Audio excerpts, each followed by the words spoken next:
Hello, everyone. Thank you so much for joining me for my Christmas special. Glad you all could be here. This is a very special one. We have majority of my guests back to share their experience with us share their experience with us on their time on my show. From my first guest all the way to my last guest. So it's been an interesting ride. It's been a fun ride. And I'm so excited to be here right now. I'm so grateful to be here right now. And I'm very grateful for these gentlemen to even say yes to me. Some of them didn't even know who I was, or I was, just someone that was in their chats or around on Discords or so on and so forth. So it's been an honor that these guys decided to be on my stream. So I thank them very, very much. If I can say that first, is thank you, all of you, for being on my stream. So let me introduce my guests and then I'll get to how tonight will be working. Okay, so from my first guest to my last guest, we have Bacon Earth. How are you? I'm good. I never realized I got a choice about coming on to your show, though. I must have missed that memo. No, you didn't have a choice. And then we have Team Skeptic. How are you doing? Oh, I'm doing good, love. It's actually my pleasure to be here. I'm just glad I got the invite and was considered to be on such an esteemed panel. Well, I'm glad you were able to join us. Thank you very much. Chris Shelton is unfortunately not here at the moment. He's still busy with recording, so he'll be here as soon as he can. So we'll welcome him in when he gets here. PhD Tony, thank you so much for waking up so early to join us. How are you? I'm well, a little bit tired. I have to say I'm very flattered to be here with the other panelists. I think I'm out of my league in a lot of regards, but thank you very much for the invite. I'm very grateful for it. Well, you're welcome, and again, thank you very much for joining. Schrodinger's cat, how are you? I am excellent. I got my ATV out of the shop today, so now my garage contains 3 fully up and running ATVs, which is nice. And it's always great to be on with Team Skeptic. I always like talking to Air Force veterans. Fighting words, buddy. Fighting words. And the other kitty in the room, Conspiracy Cats, how are you? I'm great, absolutely great, but I've got to disagree with what PhD Tony said before. I think if anybody's out, I think I am the one here that is totally out of my depth. If anybody saw the show we did, you understand why I only ever make videos about basic science stuff, because I don't know anything to do with philosophy, and I start to sound like a fish out of water very, very quickly. But it's great. I love everyone here, so I'm glad to be here. Thanks for having us back. Okay, well, all of you are wrong. I'm the one out of my league. Anyway. If you were, then we wouldn't be here. We're on a different topic. We're on a topic that I can discuss. Don't ask me to discuss science and maths with you guys. That's out of my league. This is why you're on my show discussing what I like. Right. Excellent. Right. So today is going to be a little bit different, everyone. We are going to just discuss on how everyone's show, how they let me start that again. Goodness. Let me breathe a bit. Okay, so on the show today we will be just discussing their time on my show, and if they could re-answer the question, if they would change their mind. I don't know if I'm going to go back to the questions that they asked, because I want to use those questions again with someone else at some point. But yes, if you do think that you would change your mind on any of your answers, if you have rewatched any of your videos, it's not a problem. If you haven't, it's okay. Yeah, I'm just interested to hear how you guys enjoyed your time on my show. If you did enjoy it, if you didn't, it's fine. You can leave.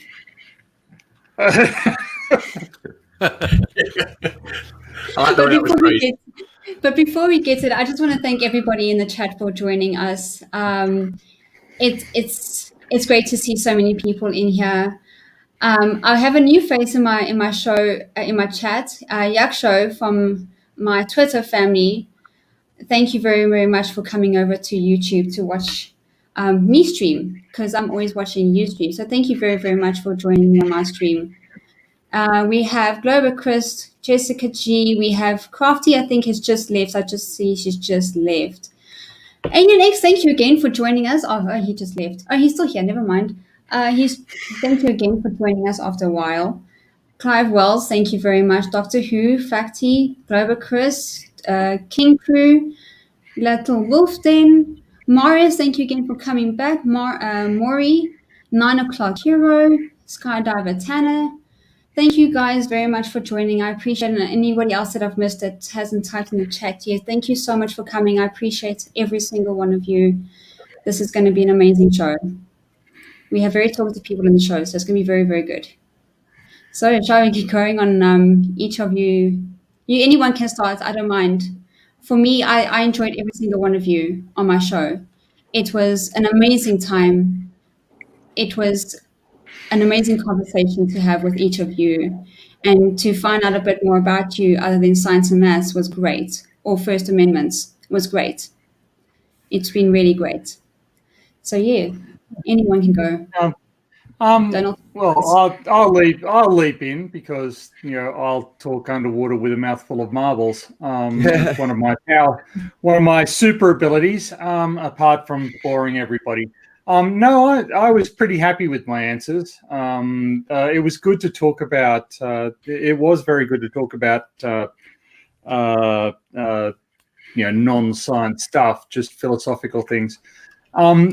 I actually, this is an admission. Primarily, I did mathematics as an undergraduate, but my second major was actually philosophy.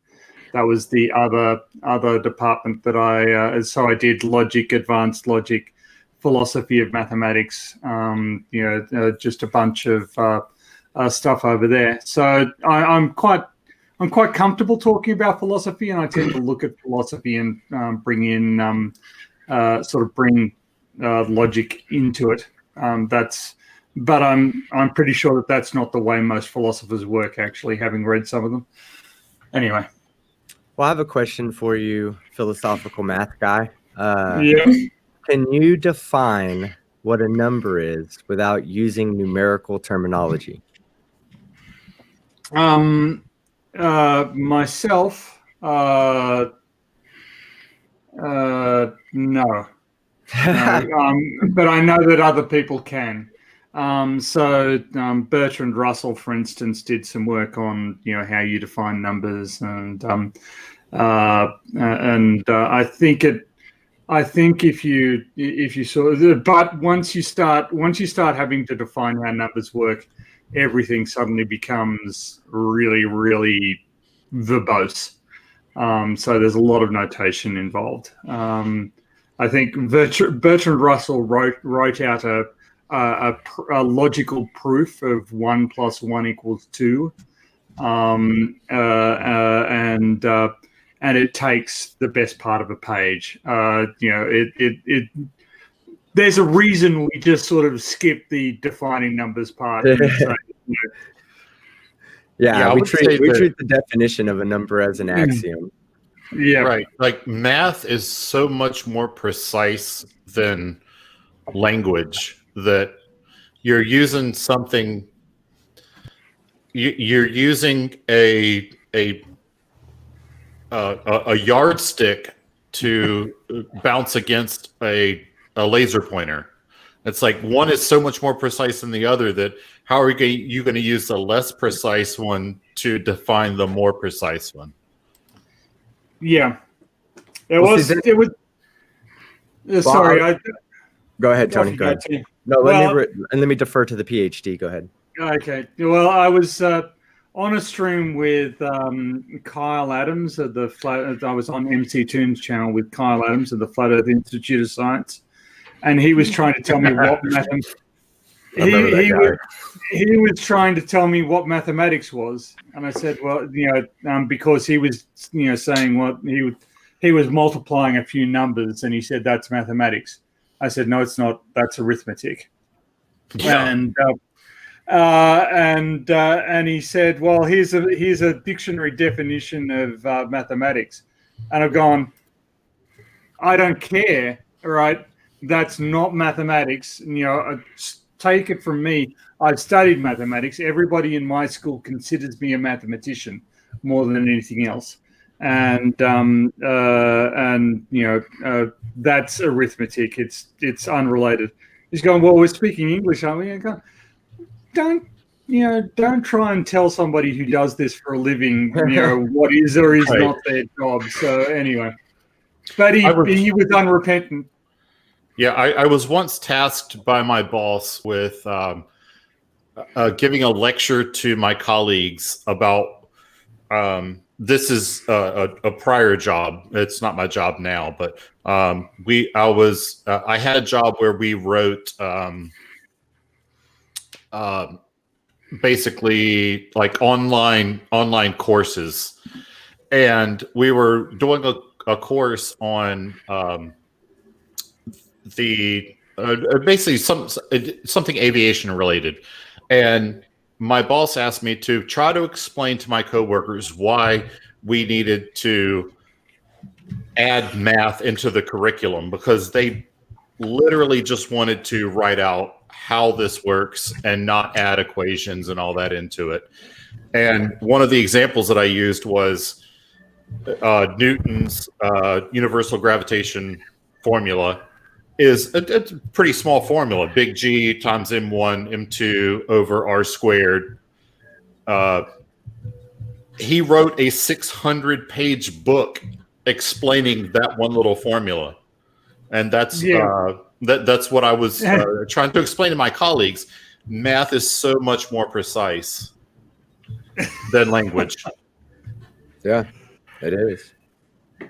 Math still fascinates me. I still, to this day, my guilty pleasure watching channels are like 3 blue, 1 brown, black pen, red pen.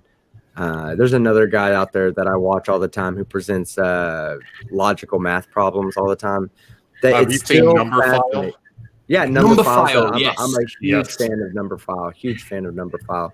And their other channel, which is I can't think of the name. Their bigger channel. That's how I found out about Number File, was because I watched their physics channel. I can't think of it off the top of my head right now. But I like Vsauce. That's probably one of my favorite. You know, when I just want to like nerd out a little bit. Oh, he's an excellent science communicator. Yeah. You guys are nerding out quite a bit. So while you guys were nerding out, one of our the last guest joined us. Chris Shelton, how are you doing? Hey, I'm here. Can you hear me? We can hear you fine, yes. Hey. Thank you very much for joining us. I'm glad you got done with your show. I mean, your recording. Yeah, sorry, my timing was totally off. Very rude of me. I apologize for that. Oh, I'm glad you just made it. That's all that's important. Cool. Well, hey, everybody. Okay, so let me just quickly introduce the rest of the panel to Chris. Chris, we have the cat with the pants on. We had that is Schrodinger's cat. Then the cat with the globe underneath his foot is Conspiracy Cats. The globe is under the cat is PhD Tony. Then we have the English Bulldog, who is Bacon Earth. Then we have the Lego Man in front of me, who is Team Skeptic. Now, these guys either do First Amendment, Karen videos, some flat Earth videos, or they're now moving away from it at least, or science or space, science or math videos. This is what these guys do. All right. Cool. I do pretty much all those. Yeah, Okay. and let me tell you something, Craig. If there's any one person on here that you should be watching, it's Conspiracy Cats. He's absolutely the funniest person in this I group. will pay you for that later. I'll pay you for that later. Thank you. What? Everyone's wondering now what I've got on you, what I'm blackmailing you with. No, I'll second that. I just get so excited whenever Cats makes a video because they're so funny. It's hilarious. I will third that. I'm the second best cat on this panel. Guys, you Well, English. I'm I'm sure gonna. you guys can tell that I'm a cat person. There's a reason why I have the dog on the dog bed and the cats can be where they like. Right. Okay, so I know my jobs to do as I'm told. So Chris Shelton, he does critical thinking videos as well as Scientology videos. I found him after watching some Scientology videos, especially Going Clear. Saw him on Leah Remini's show, and I found him on YouTube, and I've been watching ever since. So I'm glad I'm very honored that he was willing to take time to come onto my show and then come on again for our Christmas special. Yay. Thank you very much for joining. So as I was saying, we're just going to talk about a bit about your time on each of us, about your time on the show, and if you would change, if you have watched your show, if you would change your answers. If you haven't, it's fine. I don't mind. You can leave. Sorry, that joke is now getting old. I'm sorry. Not as old as PhD Tony, though. Absolutely not. No, not even. Well, this is a why couple of orders of magnitude. Yep. This is why he is the planet. He's as old as the planet. Yes, that's right. Old as dirt.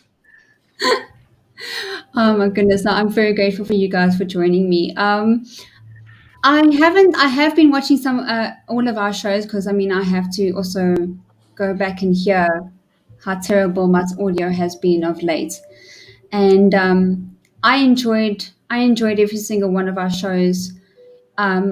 I was actually listening, and I can't even remember saying that, or I can't remember you saying something like that during the show. So I'm very grateful to have to get a chance to go watch my shows again, to rehear or re-listen to what you guys have said. And it was like watching someone else's show. It was amazing. It was interesting to listen to. So if I like my own streams, I think I'm doing something right. Yeah, I'll speak on that, like, because I think you can really tell when you watch a new content creator who's coming up. You can really tell who goes back and watches their own videos and not, and who cares about their channel and who doesn't. Because those that do watch their own channel, those that do go back and actually like look to improve, you see the improvement. You know, you see where they learned from something that worked for them or abandoned something that didn't. And I think that's a lot of new content creators fall into the, I'm just going to do it my way. If people like me, they like me. If they don't, they don't. But I mean, you could still do you without having to do all of you, including the parts that people don't find enjoyable. Mm-hmm. So, that I always do it. I listen to I go back and watch every single show of mine, and watch to learn what I can do better. How the chat feels, because you can't really follow the chat, as even when you try to, you can't follow it. Once you get a couple hundred people, it's just too much. So you can really get a better understanding of your show when you go back and watch it at a later date. It's yes. I enjoy. I think most of you have. I know Bacon has tried to hammer this into my head. I think I care a bit too much, and I want it perfect every time, and I stress out when it isn't. And I'm good. So stop putting words in my mouth. I said you were too hard on yourself. Hard on myself. Well, I think I can contribute to this a little bit in saying that, you really need to not beat yourself up as a content creator, because your ideas of what's a good show are going to change. And what you think is a good show now, a couple years from now, you're going to look back on it and go, oh boy. 100% agree. Get better at it. Yeah. When I look at some of my first videos, I am just shaking my head. I don't delete them because I just am not going to delete my old videos, but I'm so embarrassed by how bad they were. Mm-hmm. Mm-hmm. If I could go back and remake my first one, I probably would, but why take the time? It had the effect I wanted it to have. It launched people into looking at my content, and so it accomplished its purpose, So if I had sat and massaged it and edited it and worked it over for another 6 months, which I easily could have done because I was so nervous about putting it up, then I never would have gotten a channel. So that's, I would, just to speak a little bit more on that, I think there's also a key to watching channels that you find entertaining and learning from those channels as well. I would do that, like, especially with Cats over here, Conspiracy Cats. When he first came onto the scene, I was just like, I was like everybody else. I was like, wow, this guy's freaking amazingly funny. I mean, this guy does it right. And seeing content creators like him and others doing what I love to do, but doing it better than me, actually drove me to be a better content creator myself. So you can't be. I don't think anybody did it better than you. I think you're putting yourself down there, mate. I don't think people did it better than you. You were an inspiration, definitely. Is this your way of refunding my payment? Because I don't need a refund. No, I know what you're saying about like picking up tips from other people and stuff like that, but no, like I think you're doing yourself a massive disservice there, mate. I absolutely love your stuff and the way you present it. You know that it's superb. If I had like an ounce of your production quality and the way you did it, I'd be over the moon. Thank you. Yeah, I've picked up tips from so many content creators, just like a tiny bit from so many different people, including everybody on the panel. Just this little type of thing is funny, and that little type of thing is funny. I've done all that. Yeah, I enjoy the talking with the chat part. I mean, we were discussing this before we started streaming. Talking with the chat is an amazing thing. I mean, I can't say these people, it sounds horrible, but they come and watch your show. They come into your chat to watch you and chat to you, and they're there to communicate with you and talk to you. And I think that's an amazing thing. I mean, Chris, you also do a stream where you communicate with your chat as well, don't you? Absolutely. I do a weekly call-in show. Yes. And so we do that every Friday. And then I do sometimes, probably about once every 2 months or so average, I do a live stream Q&A show. Okay. And communicating with your chat is great. It's funny because I was just thinking today about trying to set up some sort of a call-in live stream, like maybe once every couple weeks, where subscribers could actually call and be live and talk, on my channel. It's great. It was a bit of it took some money to make it happen, but it was a good thing to do.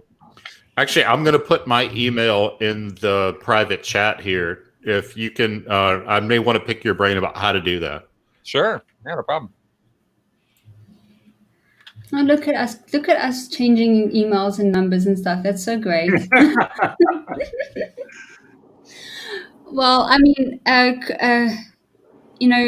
I think I'm not too sure what triggered Conspiracy Cats to go into Scientology. I think it was our show on I'm not too sure. Cats, what triggered you to want to do a Scientology video? Oh, well, I mean, it was definitely sparked by the chat we had, but I am looking out for different things to go into that I'm actually interested in. See, I know nothing about Scientology, and the journey I've been on, hopefully this will come through in the video that we do, the journey I've been on has taught me things about psychology that I didn't know. It's been interesting for me. It's taught me about how memory works, how the brain works. I've actually found out a lot of stuff by researching this video that we're going to put together, especially when it comes to researching the idea behind auditing and revisiting memories, etc. So for me, I've enjoyed making this video more than I enjoy making most because it's been a journey. So I know that's not quite answered your question, and I've answered a different one, but but that's the answer. No. You did. We've had a conversation where you found out how Chris, apparently I'm very well versed in Scientology. Mm-hmm.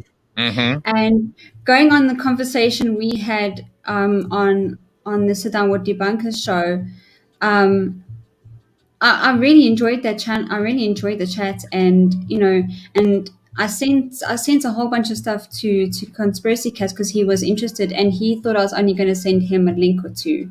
I think I sent him links on books, on channels, on going clear on, blogs on Tony's. I sent him so much, he was blown away, and I think that's where he was started with his research, was on those things, and that's when we decided to do a video, a collaborating video together. So it'll be a 2-part video on auditing, and as far as auditing and the Sea Org, if I'm not mistaken, or have I just given it away now? Okay. I think, yeah, auditing the Sea Org. I've also sat the personality test, and it's amazing. However many times I sit that thing, I'm always considered a failure, and I have to buy a book, even though I give different answers every time.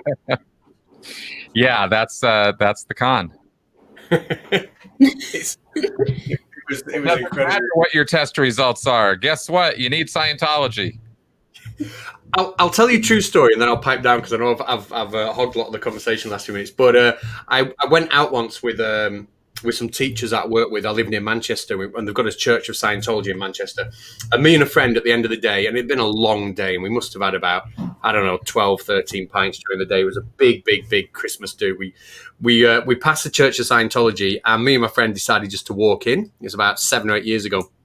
And they grabbed us and tried to audit us, and they took one look at me and they said no, because I was like, they sat me down in front of the TV and made me watch a video. It was like a biography of Ron Hubbard, and they audited my mate, who'd had more to drink than I had, to be honest. But my mate is going to be in this video. I've interviewed him on his experience for the auditing as well. But yeah, they wouldn't talk to me. They just sat me down on the TV like a naughty boy. It's like, you sit there and shut up until it's time to leave. Yeah, that makes sense. I can't wait to see. I'm going to go back. The people that trolled Nathan Thompson recently, I guess they did a whole thing on Scientology. So I'm excited to go back and watch that, because if it's anywhere near as good as they trolled Nathan Thompson, then it's going to be just delicious. Sorry, you were going to say something. No. Roxy, I was just laughing because Nathan Thompson is one of the most gullible people in the world. I'm surprised he's not in every cult besides Flat. Well, he's got, the thing is that he's chosen his cult, which is a particularly weird interpretation of Christianity. But I think, sort of the Scientology discussion puts, Flat Earth in perspective. I consider Flat Earth dangerous because if you believe in Flat Earth, you believe in every form of conspiracy theory. But that isn't necessarily as overtly sinister as Scientology is, because it has enormous psychological, social, material consequences for the people that it pulls in. It's a really, really dangerous thing. And I can't help but thinking that if the Scientology people had done Operation Snow White, are you guys familiar with that one? Yes. Where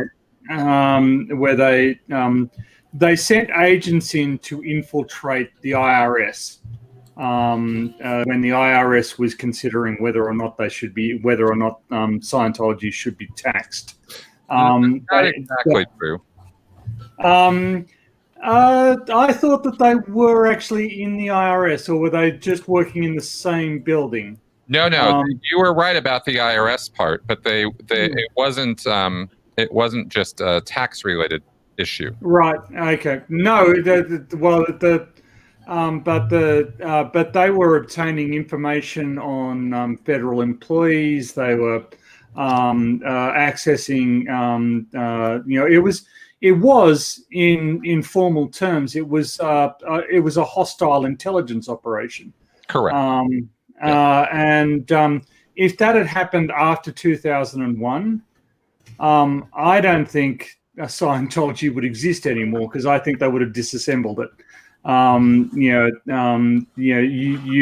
Because I don't think the US is going to respond that tolerantly to domestic terrorist organizations like that. But it gives you an idea of the level on which Scientology operates, just how sinister they are, and how pervasive their mindset is. Yep. I don't know. I consider them really, really dangerous. And that is a correct consideration. They are. Mm-hmm. I think what makes them dangerous over something like flat Earth or just really not so much Karens, but really more of like organized groups. People that can identify is that they have money. Like when you have money, you can do something. Like if you have money, you can drive your narrative home really well. And whether it's targeted ad campaigns or or infiltrations, as you're speaking of, Tony. I mean, you can't do that without money to pay people to be in there and report back to you. Flat Earth, if Flat Earth was a religion, for instance, instead of just a dumb idea, if it was a religion and it was still filled with the same people, they're all broke. Like, what would they be able to do? They wouldn't. They would have to stop doing their infiltration to go to their jobs, or to go beg for money to get something to eat because they're all broke, Well, there is one similarity, and I think it's like you don't just leave Scientology and you don't just leave Flat Earth. You have to escape it, and when you do that, you lose all of your all your friends. And everybody that supports you, and it's a financial loss, I think, for much more so for Scientology, but to a lesser extent to Flat Earth. Like you can't just leave without losing a large portion of your friends and social network. Now, I have a question for Mr. Shelton, real quick, though, based on this. Mr. Shelton, what would you think? Number one, it's a two-part question. Do you think there will ever be a president that's a Scientologist? And two, if you do think that, how long do you think it'll be before we see somebody like that? No, I don't think we'll ever have a Scientologist president, because I don't think that Scientology will gain mainstream acceptance before it does itself in. I don't see a trajectory for Scientology the same way as, say, the Mormon Church has moved forward, where you have somebody like a Mitt Romney who's a viable political candidate, right? There is no Scientologist who is going to survive a political election campaign. Not anyone of consequence. At the local level, you see that happen.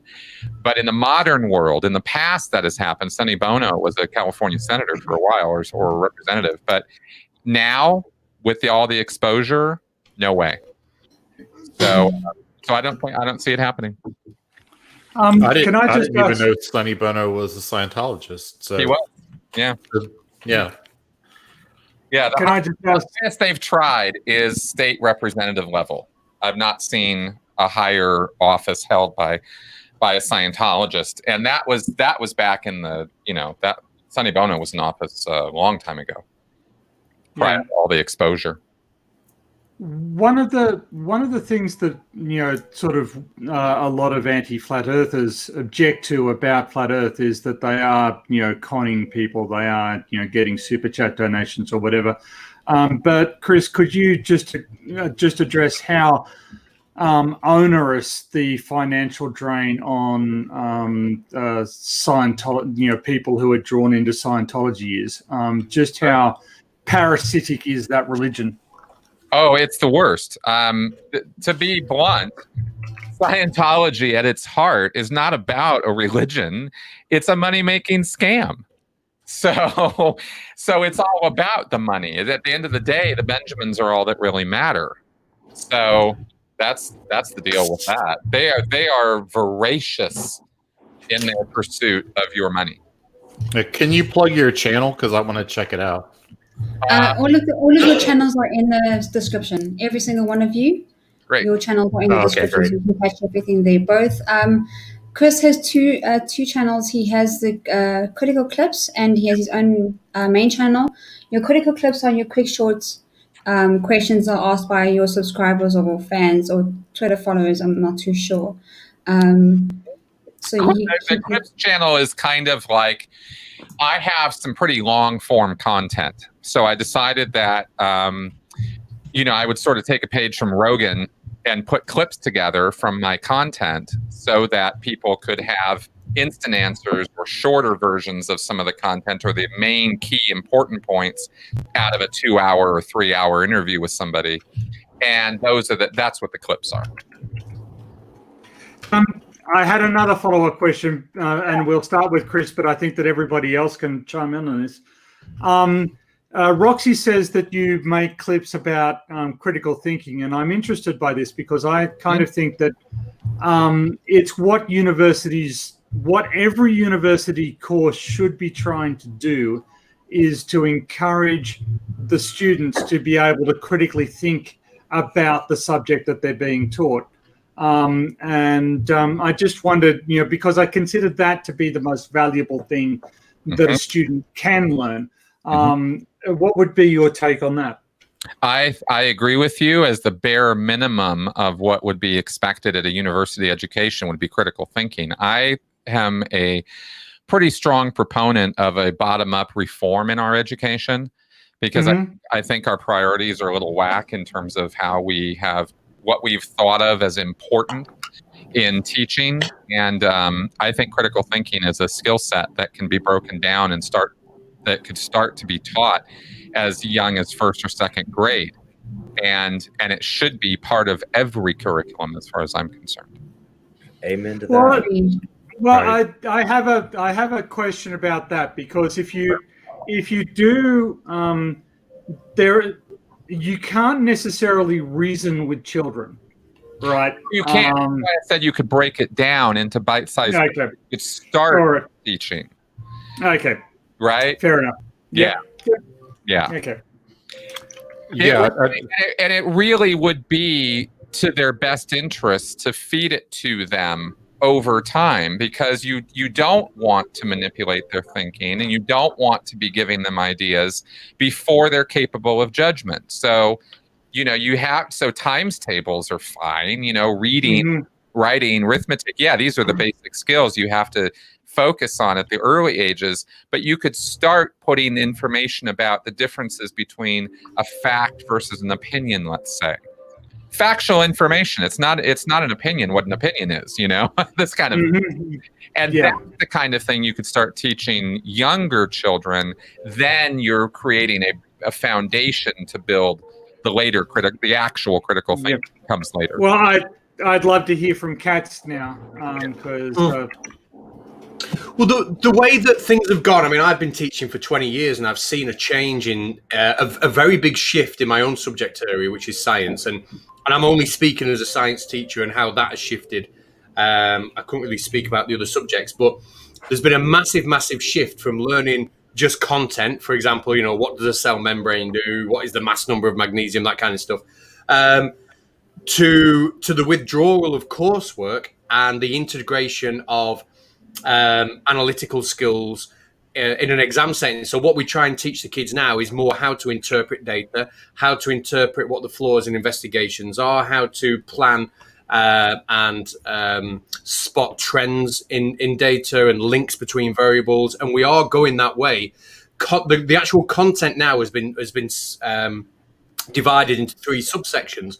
We call them AO1, Assessment Objective 1, AO2 and AO3, and Assessment Objective 1 in science counts for about 20 to 25% of the marks, and that's just learning your content, so just memorizing facts. Assessment Objective 2 is about applying that knowledge in a setting that isn't obvious, so maybe applying work outside of context, and that's about 20-30% as well. But the bulk of it, the AO3, is all about the analytical skills and the critical skills, everything that you need to then go on to become a good learner and a good scientist.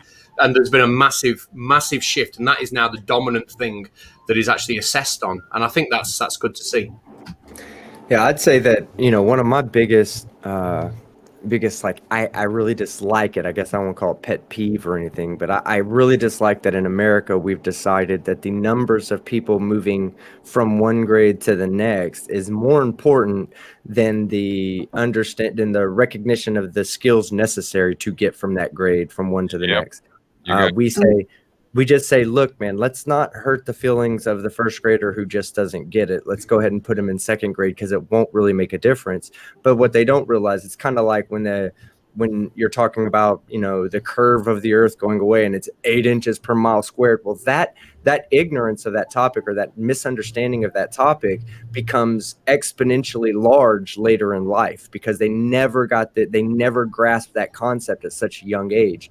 And it's more important for our country and the children growing up. We're talking about 1 to 2 years of their life that they might have to redo as a child. But as an adult, that's 50, 60 years of success that we're talking about versus 50 to 60 years of failure. And we push the numbers because we don't want the teachers to feel bad. We don't want the kids to feel bad. We want everything to look good on paper. But then when it comes down to the future, we all look like a bunch of morons, because we didn't push these topics hard enough to our children. Well, it's also cheaper. It's also cheaper to push them out as fast as possible. And that which leads into, do we think that education is badly underfunded? Because I kind of think it is. But sorry, Roxy, you were going to say something. No, right. I'm a big proponent of removing religious tax exemptions and giving that to the educators. If we did that and we provided some sort of ability for all kids, not just poor kids or rich kids, but all children, if we gave them the opportunity to say, look, we're not going to charge you for college, but what we're going to do, as long as you hold the grades, you'll get it for free. You start falling, you start showing lack of interest, and what you'll have to start paying to continue to go. But if we took away just even a portion of the religious tax exemption and gave that to the education, we would see such a great advancement in our society 10 years down the road. In our country, the pass rate is more important. So they will lower the pass grade, the pass percentage, to make sure that everybody passes. So at the moment, if I'm not mistaken, our pass rate is 33.3%. That's all you need to pass your grade, is 33.3%. Wow. And wow, what happened to 70% was passed? 70%, yeah. Well, before I left before I got to high school, it was 50% you needed to pass.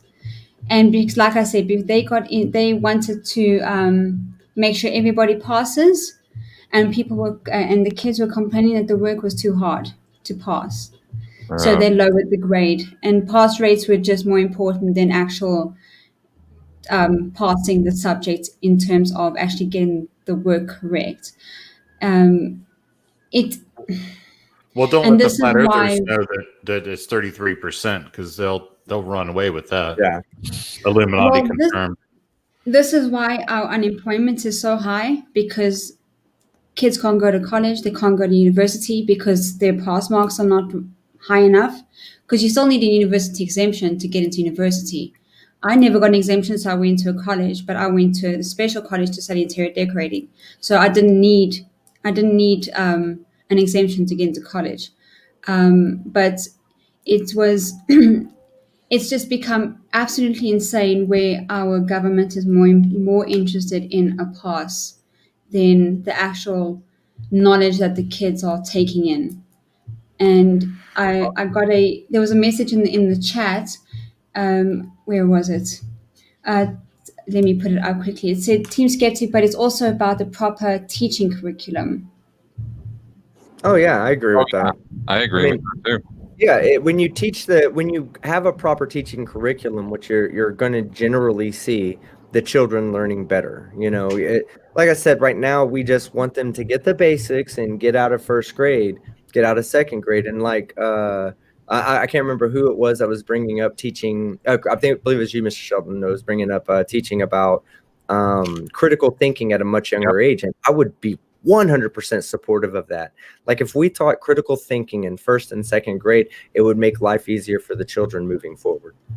Yeah, I want to weigh in on the critical thinking part there. My son is 12, and he's exceedingly bright, but sometimes I know once he came to me and he said, Dad, is God real? And he wanted me to say yes or no. and I wasn't going to do it. I was like, okay, let's have a conversation. Why would we think that God is real or not real? Like, let's talk this through. Let's not just say, Dad's just going to tell you that God's real. And then another time he came to me and he said, Dad, is Donald Trump a good president? Same thing. I was like, I'm not just going to tell you yes or no.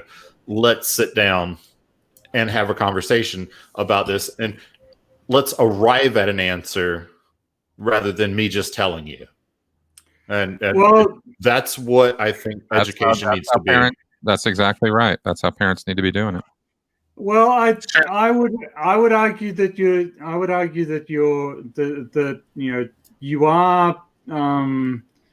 are to some extent, that I see what you're trying to do, but there are points where you can't do that as a parent.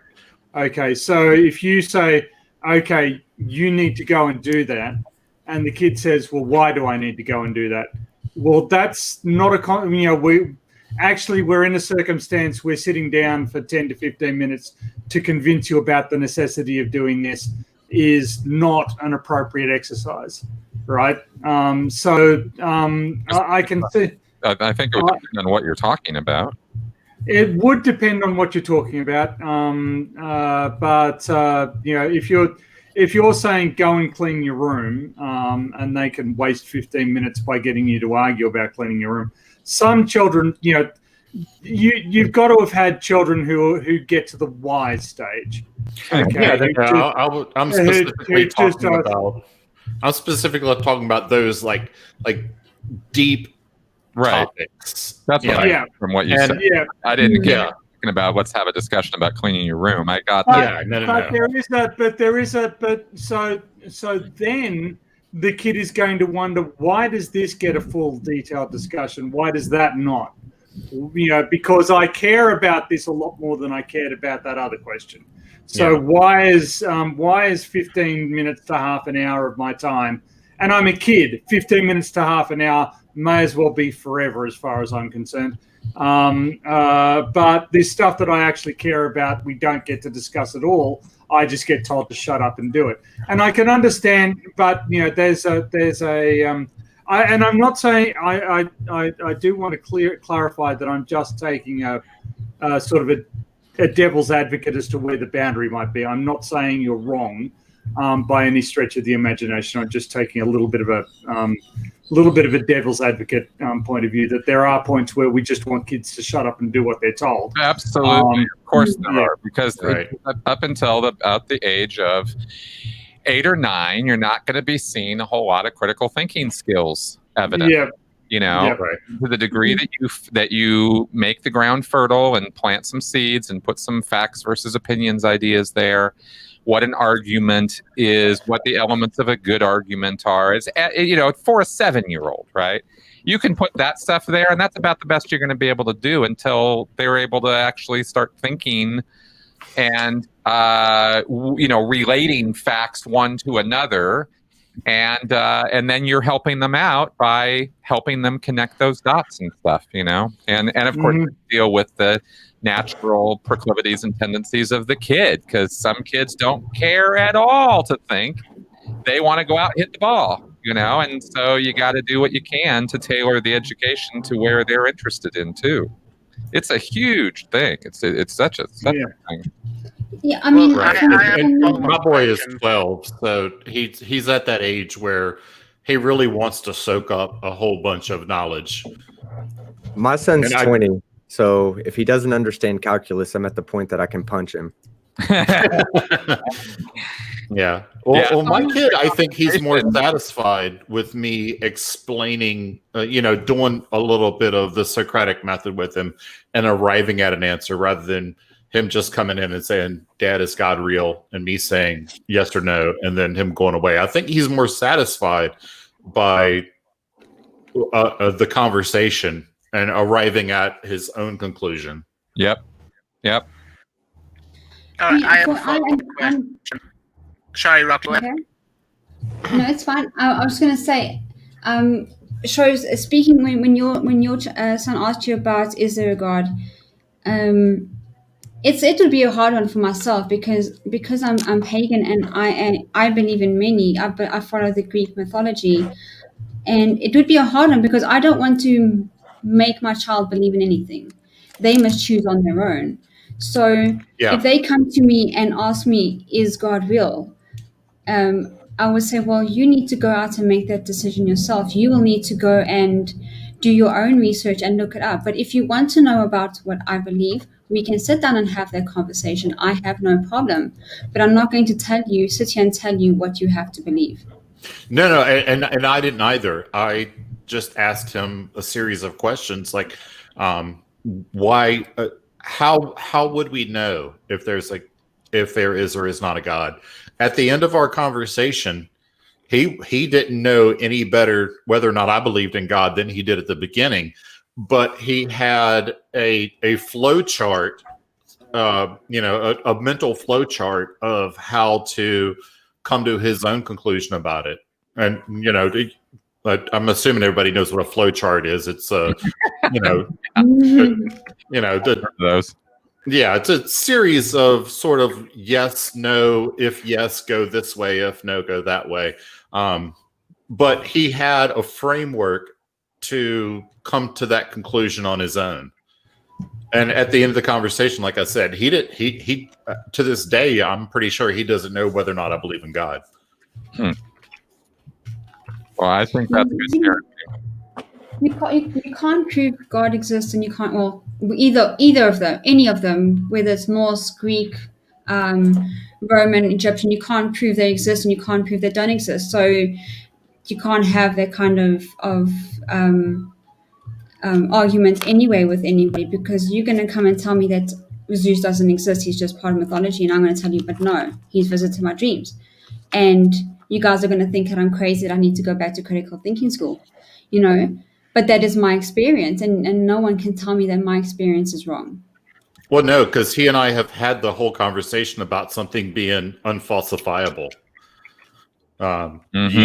You cannot say something doesn't exist. Like, we had a whole conversation about that, and I think he really dug that. He thought, that was cool, that once it occurred to him that you cannot prove that something doesn't exist. Like, he really thought that was just the coolest thing he had ever heard of.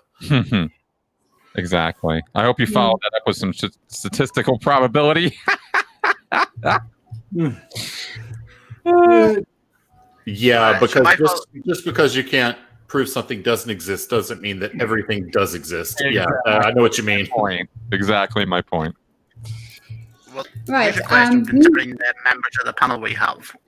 If people are taught critical thinking skills, do you think they actually in them, given the level of conspiracy believers we have come across, whether it be flat Earth, anti-vax, COVID-ers, if they're not using these skills on a regular basis? I think if you taught it to them at a young age, I think we'd have less conspiracy theorists out there, because some of these conspiracies that exist are so logically inconsistent with each other that it really, a non-critical mind, a non-critical thinker would easily fall victim to it, when just a slight bit of critical thinking really points out how inconsistent it truly is. I agree, and I think critical thinking, in the way that the context that we're maybe talking about here, is also a skill as well that gets developed. Like, I'll look back in the UK education system about 10, 12 years ago, we had this thing that arrived. It was a revelation, and it was called, well, it was supposed to be revelation. It was called learning to learn. And it was, everything about learning to learn was all the schools were supposed to teach these kids how to critically think in all subjects, how to educate themselves, to arm them with those skills. But to me, it was like putting a Band-Aid over the problem that they shouldn't be arriving at 12, 13 years old at secondary school, not having even started developing those skills. So I don't think it's something you can just say to somebody, here's how you critically think. I think it's something that takes a long time as somebody's developing to pick those skills up. And it would be great to start that from day one. Agreed. And, I would say that I guess I believe that sometimes you could use things like video games, things that children can actually relate to and that they find enjoyable, to teach things like critical thinking. Because Absolutely. when I was, me and my son were, this was years ago, we were talking about some things, and he didn't understand the relationship between two conflicting ideas. But then when he was presented with it in a video game form, he was like, oh, now I see. And he'll explain it to you like, oh, you can't do this first because you must do this. And then once you do this, this will open up, then you can do that. And then this will open up over here. So it's not really an issue. And I'm like, that's exactly what we're talking about. Like if you understood, if you applied that to normal thinking, if you stopped like saying, oh, well, somebody said this, so I don't understand it, it must be true. And you took it and said, okay, well, if this is to be the case, then this must also be the case. And if that's the case, it's inconsistent with this. Therefore, that cannot possibly be true. Mm-hmm. Wow, I've lost all of you. You lost us? I've lost. Yeah, you guys, your conversation just went over my head. Oh, Right, so question for Katja, and considering still in teaching. How do you take those skills and teach them to a class of 30 people when you might need to use 10 or more techniques so that each of the students can understand them? That is such a good question, and I'll tell you what as well. I'm not sure anybody has the answer. When I did my teacher training, that was over 20 years ago, because I'm a really old man. Like, no matter what I look, I'm getting old. And it was more content focused then, and it was more about delivering techniques to get content across and memory aids and stuff like that.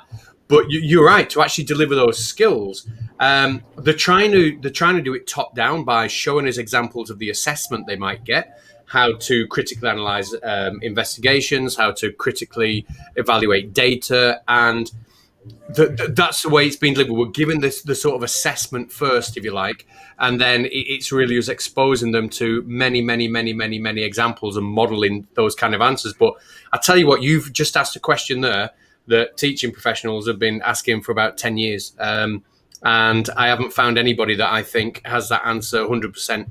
So you're right, it's a great question, and I don't know. I just do my best to create a good learning environment, get to know the kids, build as good relationships with them as possible, and hope that I've got an environment where they'll listen to what I'm saying. But it's a great question, mate, and I wish I could answer it, but I can't, so I'm just waffling at you. I would suggest that there's an implicit bias in the question, which is to say that we accept that 30-1 is the correct ratio for educational purposes. We do that only because it's cost efficient, and that gets back to my earlier point that I think that the funding that is dedicated to the educational process is demonstrably insufficient and should be much larger. To take an American example, it's not just that it's sort of you're not taxing corporations or religions. It's also the fact that the government is dedicating significant amounts of money to absolutely worthless military machinery. Fighter planes are now a defunct technology. They are completely outdated. The same argument can be made for submarines. In fact, for the most part, you just don't need them anymore because unmanned vehicles will rip them apart in seconds.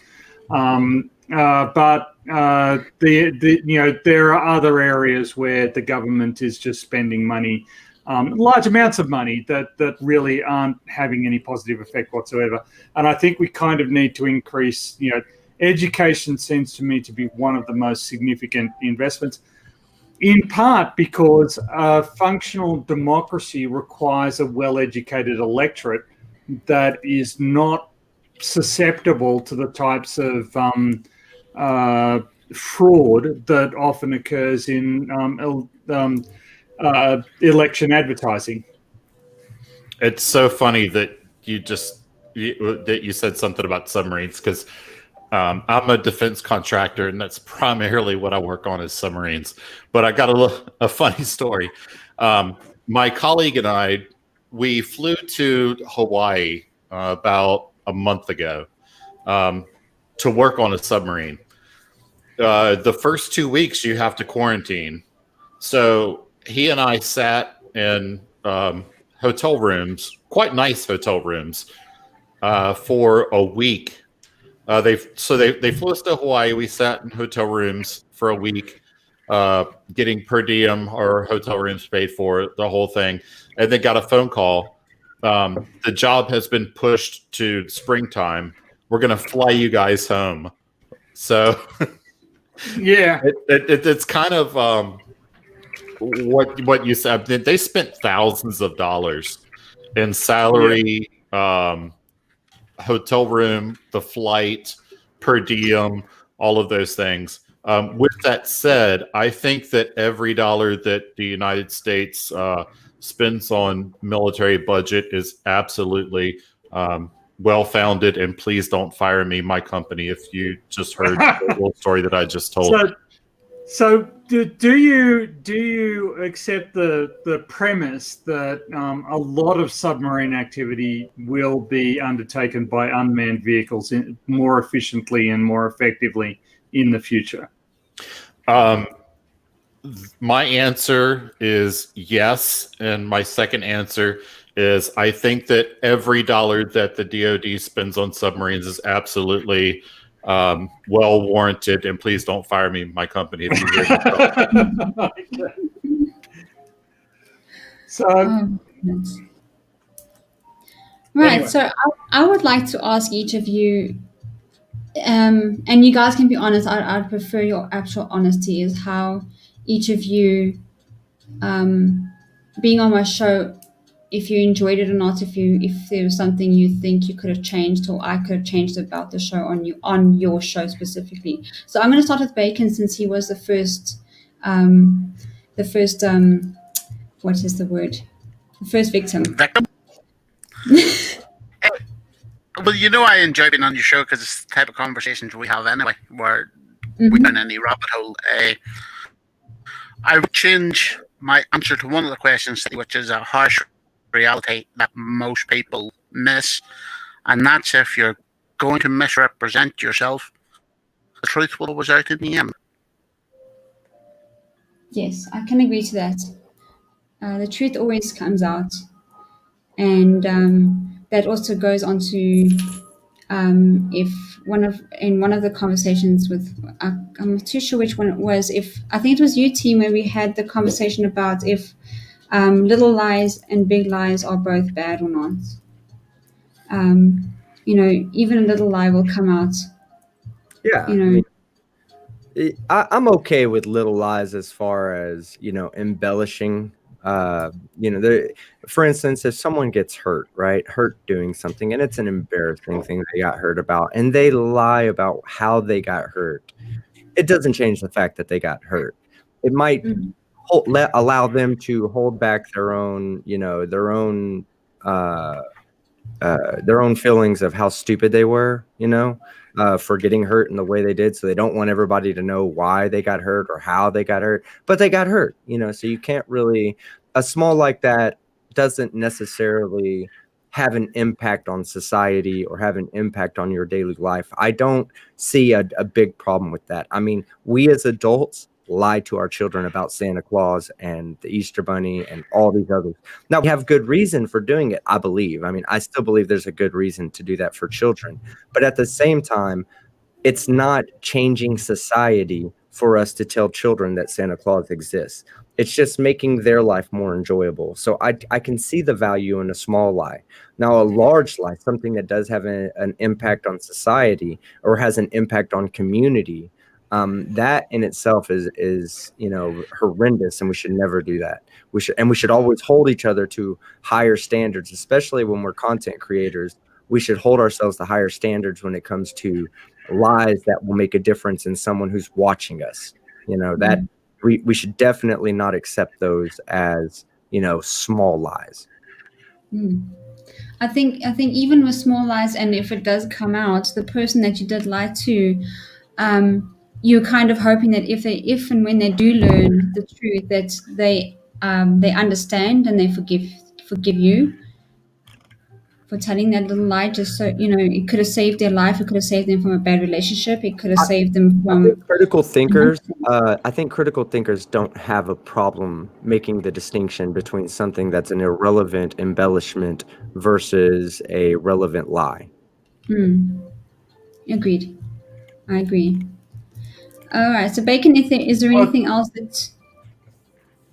Sorry, I just wanted to say something there. So a lie in and of itself, I consider to be morally neutral. It's what you use the lie for. So it's like a gun, okay? You can use a gun to protect somebody, or you can use a gun to hurt somebody. It's not necessarily the gun; it's how the gun is wielded. It's how it's used. That would be my take on that. Sorry. That's great. No. Correct. Yeah, it's good. All right. Anything else, Bacon? Yeah, just keep going. Good. I definitely will. As long as people still want to be on my show, I can keep going. Does help when I do have a guest to talk to. All right, team. Your time on the show, and if there's anything that you'd change. Yeah, so let me first, before I take the axe and chop you down a little bit, let me take the first moment to say that what you're doing is very hard. So you should always be proud of what you're doing. You got to keep in mind there's hundreds and hundreds, if not billions of people that watch YouTube. And there's not hundreds and hundreds of millions of content creators. So just in the YouTube community, you automatically, by starting a channel and doing things like this, you put yourself in the top 1% of 1% of 1%. And that's extremely hard to do. Now it's trying to find separation that is the actual hard part of it. Now, that's to say right here that's what I think that is great about what you're doing. You know, that's great that you host things like this, that you invite people like Conspiracy Cats and Schrodinger's cat, and you know, all of us on here. You invite all of us on here to be here. What you could do better, and please don't take any of this harshly, because you know I completely adore you, and I'm only telling you this to help you grow. Is that I think you're a bit nervous about your presentation. I think you kind of you allow your own criticism of yourself to affect, you know, how you feel about the channel, and I don't think you should do that. I think you should criticize yourself for sure, but you should always criticize yourself the same way you would criticize me, or the same way you would criticize Mr. Shelton, or Conspiracy Cat, Schrodinger. If you would criticize us on our shows, you know, if you criticize yourself that way and you looked at your own criticism as positive criticism, then you'll truly be able to grow your show. And I think there's a lot of room for you to grow. I don't, you know, I've always said this about people. I think it's like 75% plus are American viewers, right? So hearing me talk is like hearing the average Joe next door talk. Hearing you talk is something exotic. And it will draw people to your channel, because that, you know, they just don't get that from their neighbor. They don't get that from normal conversation. I think that's something that you have that separates yourself from the rest of the pack. And it's, you know, it's a beautiful thing. You should, if you continue to grow your channel and you continue to make positive improvements and abandon things that you yourself would see as a negative aspect of your shows, if you abandon those and grow from the positive ones, you have a bright future on YouTube, and you should never stop. Well, you are very correct. I'm a perfectionist, and things have to be perfect even just before we go on. And I freak out when things don't go right. I freak out when something small, like you not having shoes on your avatar, it freaked me out. And Bacon's like, just go and find shoes on the internet. and I didn't get a chance to edit them in, so I just put you behind the bar so it looks like the bar's hiding your shoes. Now, it's little things like that that freak me out, and I do start freaking out about the smallest things. And I know I'm still a small channel, and I do have to go through a lot of teething, before I can get to a place where I can just switch on the camera like you and just entertain the crowd like you, like it's part of you. It's a second nature. I am an introvert. I don't like talking to big crowds, but I seem to enjoy doing this. And it will take some time before I get used to talking to big crowds, because this is a big crowd for me. 35 people is a lot of people for me, and that's excluding you guys. But yes, I do criticize myself a lot more harshly than I criticize anybody else. Can I add two things to that? Number one, you said about your live streams being perfect. Have you seen a Brainy Beaver stream? Have you seen a Team Skeptic stream? I mean, Right. even us as being people who would be considered, regular streamers, regular content creators, we all still have the same mistakes and the same things faults to our stream that you're experiencing. It's all part of the experience, and you should love it. Don't let it bother you. I know you want it to be perfect, but if you make yourself too much of a perfectionist, then it will do harm to your channel. Right. And the second, hold on. Let me just jump in. Nobody cares about those little hiccups. Yeah, they love it. Look in their hashtag team outro fail, failed outro. Exactly. They love that part about my show. It's because it makes it unique. It makes it personal. Yes. Skydiver Tanner brings out my my Friday morning streams with Phil Bell, which have featured some of the most spectacular tech screw ups that you will ever see. People, me tilting because my screen is on my television screen, which is slightly higher, and I have to look through my my bifocals. So I've got my head tilted back so everybody can see down my nostrils while I am in a panic trying to work out how to make this stream work. And it's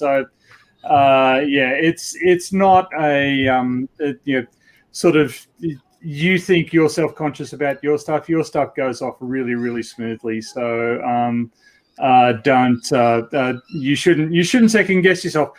And I mean, to some extent, I think YouTube is a platform for narcissists who kind of think, well, you should be listening to me because I have something to say. And that's okay. There are healthy amounts of narcissism. It doesn't need to be too toxic, but the audience is here because they believe in you and because they like what you're doing. So just be confident in yourself. Just be because you have a lot to bring. You've gotten us talking about all sorts of stuff.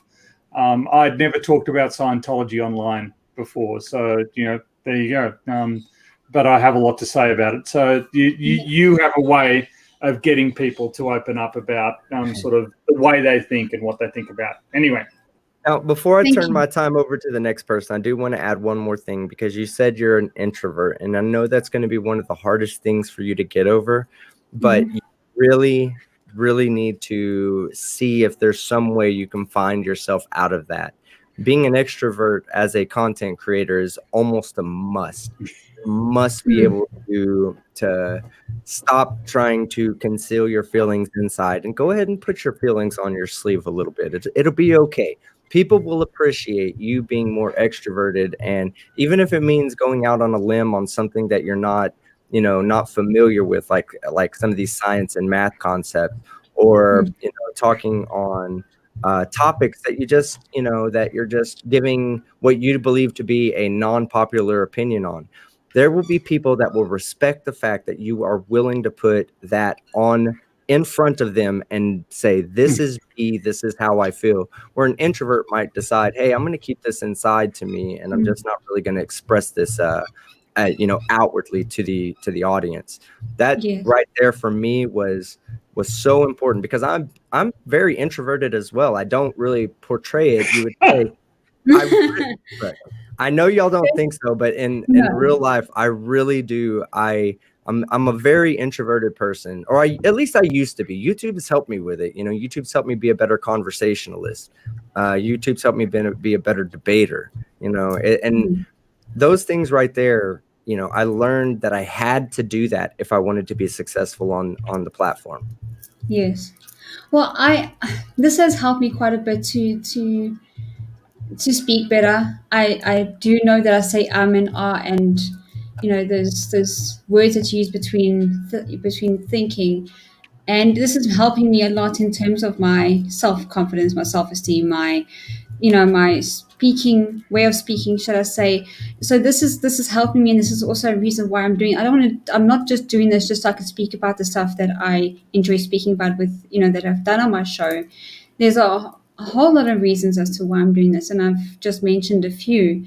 And I'm making good friends at the same time, and I think that's an important part as well, is making friends and making connections with people and connecting other people to the people I connect with, and that's also great. Okay, thank you very much for that, team. It was very very insightful, and I'll definitely look into it and put it to good use. The next person is Chris Shelton. Anything that you'd like to change or say, or if you enjoyed being on the show or not? Sure. I certainly enjoyed being on the show. I think for me as a YouTuber, and I've been doing this for a few years, is my attitude about this, or how I go about putting content out or making things, is the content is what sort of drives my interest and attention, more so than how I'm doing. And I learned early on, or told early on by people who were successful YouTubers who were making videos about how to be a successful YouTuber, which is the stuff I wanted to start with. And they were like, uniformly, the message was, one, get it out there. You have something to say, put it on video, get it out there. It doesn't matter if you think it sucks or not, just get it out there, because that's, if it's something that other people want to hear or are interested in, or you will find your audience. That audience will find your channel. And then the other, and then the content, being king is always been my attitude, and always been the way I've approached making videos, is the content is what matters, not me. So, because I'm not trying to build a channel around me as such. I mean, I guess it's my name, but it's not really what I'm trying to do. So that's how I've approached all of this, and that's what's allowed me to not introvert too much or think about me, or whether the reactions people are having are reactions to me. Is I'm so focused on what I'm trying to say and get it right, get it across to people in a way they'll understand it, that I'm the least important part of the equation, and I'm only offering that as a viewpoint or an attitude because it served me well.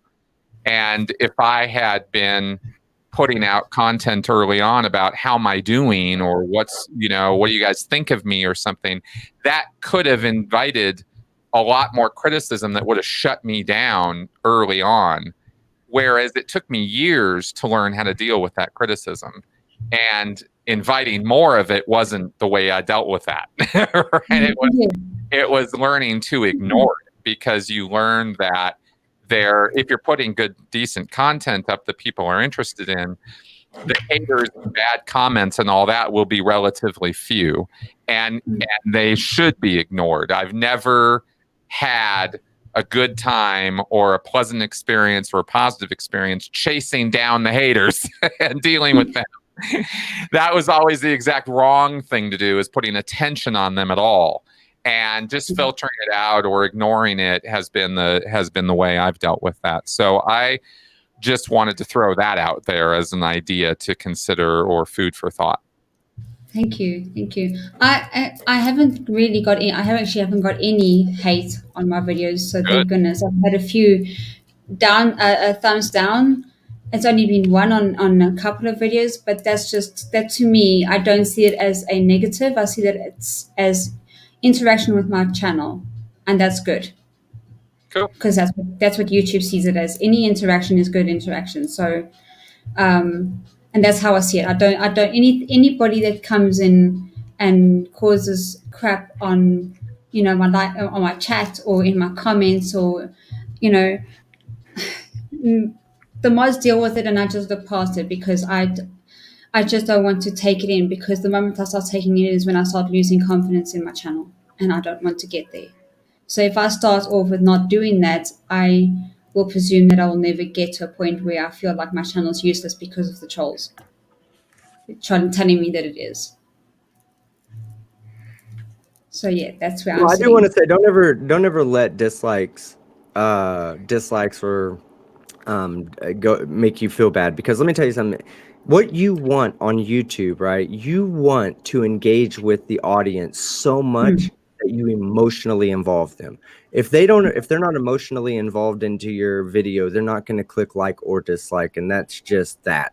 Like, go watch some of these like tech channels where people are literally watching the video to fix something. They don't like that video. They're not emotionally involved in that video. They'll have 200,000 views and 500 likes and 3 dislikes. The like to dislike ratio might be really good, but it's 200,000 views to 503 interactions, and that's not a very good, that's not an emotionally gripping video.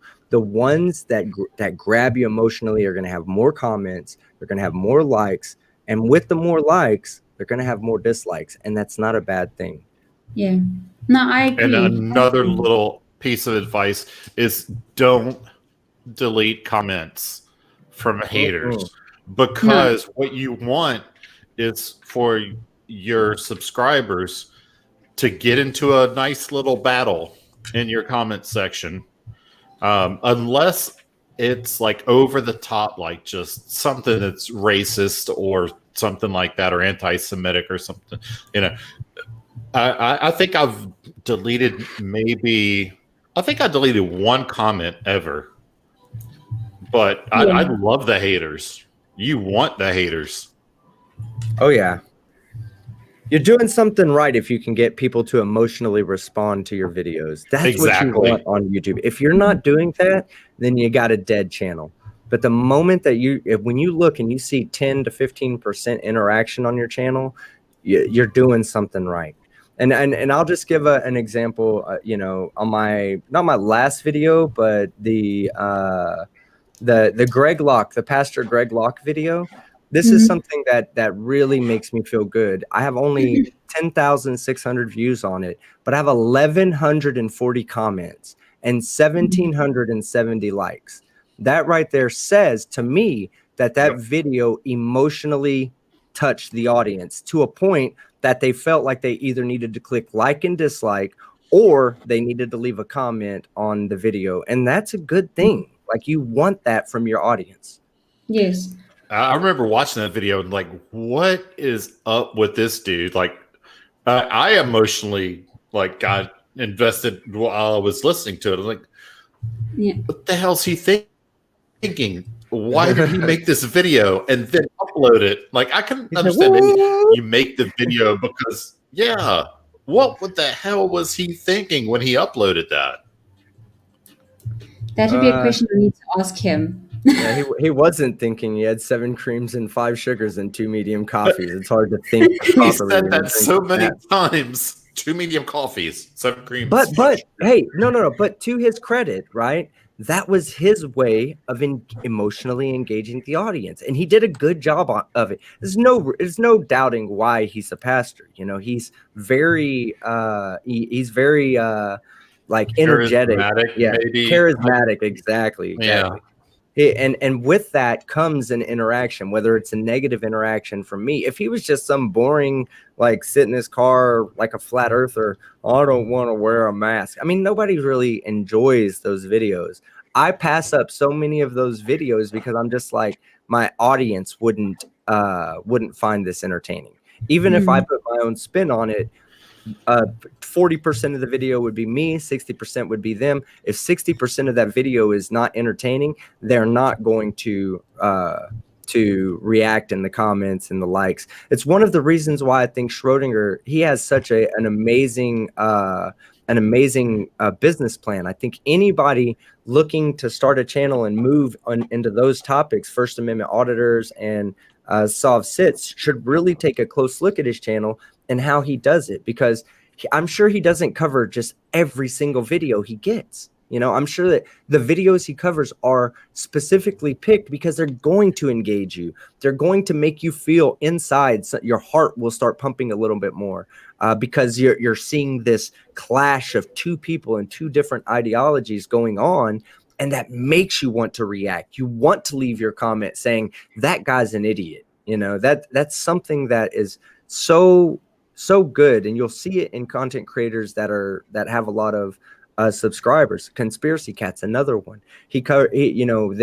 Look at his videos, the comedy that's in his videos. He doesn't just provide the comedy himself. He allows them to be the comedy themselves, like Ranty and all these other people. I mean, he won't even be covering a Ranty video, but Ranty makes an appearance. And guess what?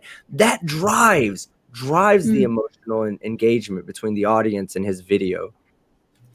Every time he uses the red pill philosophy clip, it cracks me up. The one with the hand off to the side, just Red Pill's a legend. He's hilarious.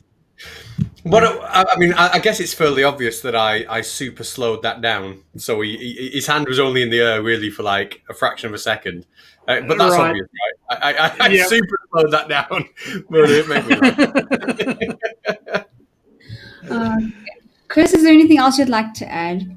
If I pass on. No, I just wanted to emphasize the fact that content is king, and it was what I found to be a very, very helpful attitude, and one that helped me and my ego.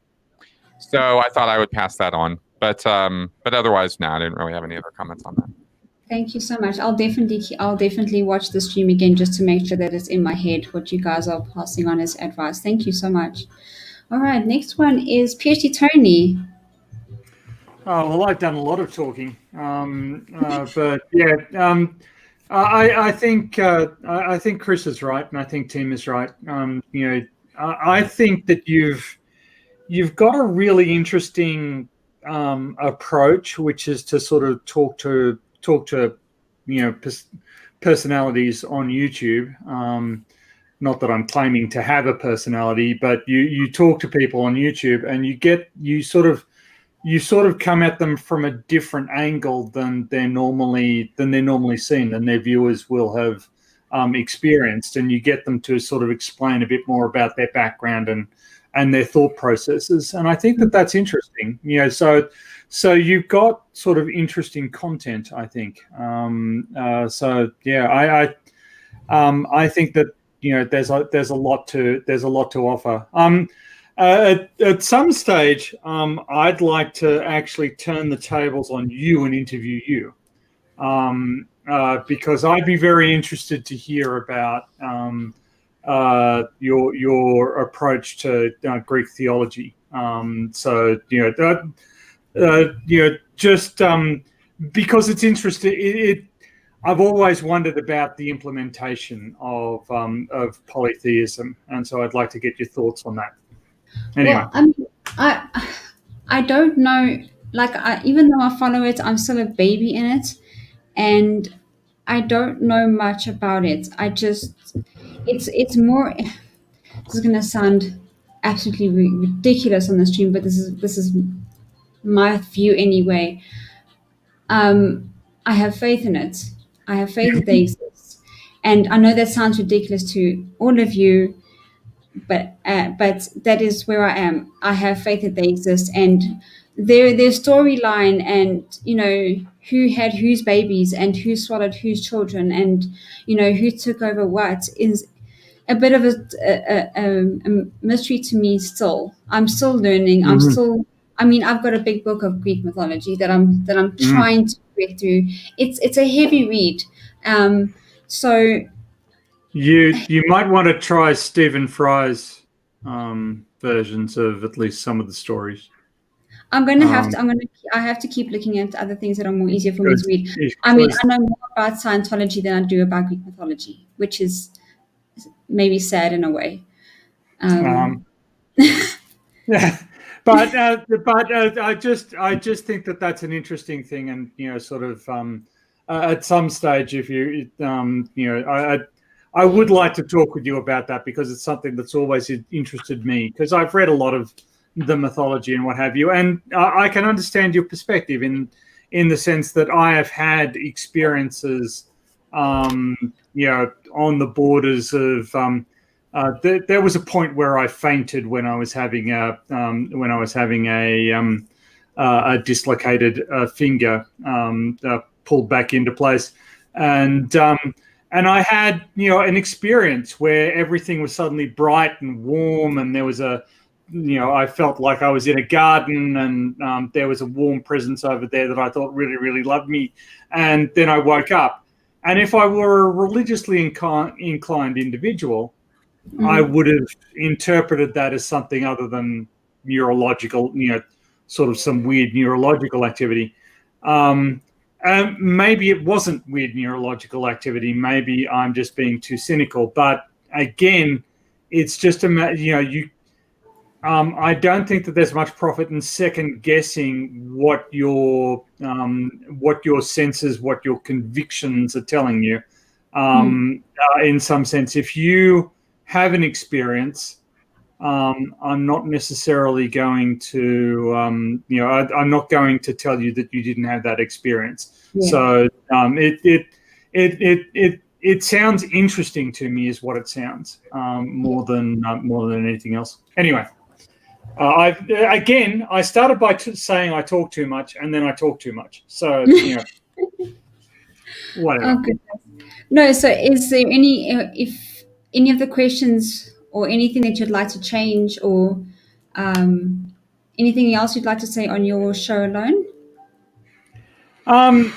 I actually really enjoyed it. I really it was good to have that experience, and to to sort of get to discuss issues that I don't normally get to think about. You managed to present some questions that I really that I hadn't dedicated a lot of thought to, but I really enjoyed sort of getting to thrash them out with you on the stream. So just a positive experience. I'm really glad I came on. Good. I'm glad you did, and thank you very, very much. And then we have Schrodinger is next. Yes. Yeah, I actually have taken some notes because I didn't want to forget what I was going to say. Well, first, because I just said you said something about you that you say and you're self-conscious about that. And my response would be, have you heard Tony and I talk? No. We say all the time. All the time. I don't know if there was an contest between Tony and I don't know who would win. Yeah, I just said again. Yeah. I'm gonna say that. I'm gonna say a lot. Don't be self-conscious about things like that. And which leads me to my second point. I was on YouTube for 2 full years before I got to 1,000 subscribers. That's how long it took me to get my feet underneath me and start actually growing a channel. So yeah, don't get discouraged by slow growth or anything like that. If you get a couple new subscribers every week or every 2 weeks, that's growth. Keep networking, keep doing the things that you're doing. I mean, you've got 1, 2, 3 people with reasonably large channels on your show, that's going to grow your channel. So keep doing the things that you're doing. Well, no, I said 3. There's 4 people with over 30,000 subscribers, which leads me to my next point is I just subscribed to Chris's channel and I looked and he has 34,000 subscribers and I have 33,900 subscribers. So now I hate him. Yes, I'm better than both of you as human beings because I have 37,000 for almost 37. Oh, well, I'm going to do the very rural American thing, and I'm going to flash my high beams as I come around. I'll let you know when I'm passing when I pass you up. Just remember, Chris has 2 channels. Well, the one that I subscribe to at 34,000, and I just looked because I thought like that's pretty close to what I have. Let me take a look, and I saw that I had 33,900, and I'm like, oh, that bastard. Yeah. So, Thank you, Little Wolf. Let me look at my notes.